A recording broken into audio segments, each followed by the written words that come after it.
Fannie Mae ANSI update number 139. Page 53.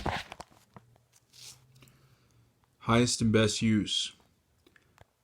Fannie Mae will only purchase or securitize a mortgage that represents the highest and best use of the site as improved.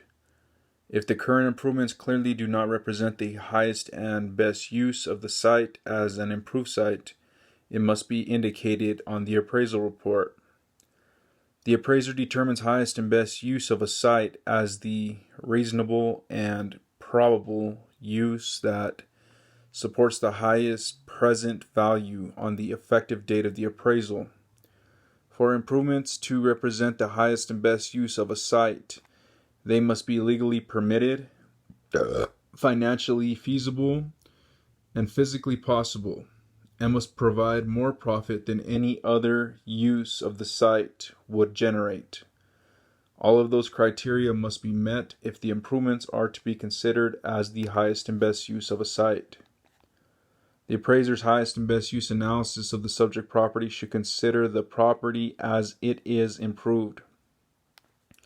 The treatment recognizes that the existing improvement should continue in use until it is financially feasible to remove the dwelling and build a new one, or to renovate the existing dwelling.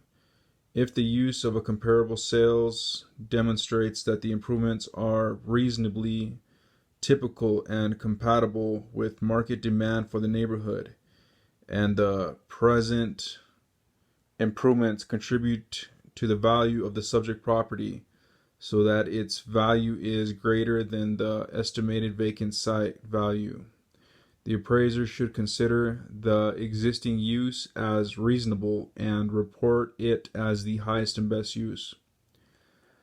Adjoining properties.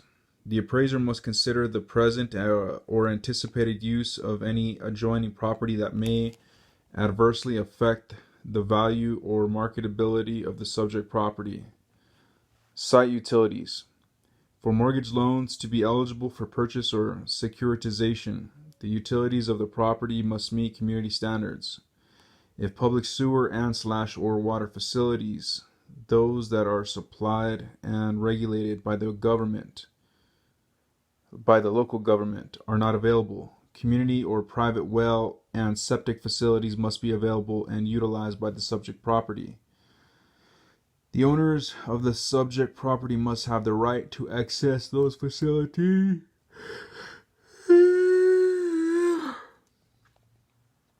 which must be viable on an ongoing basis.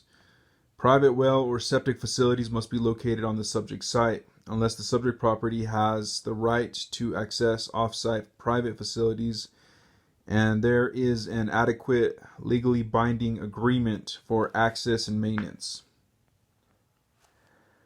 If there is market resistance to an area because of environmental hazards or any other conditions that affect well, septic, or public water facilities, the appraisal must address the effect of the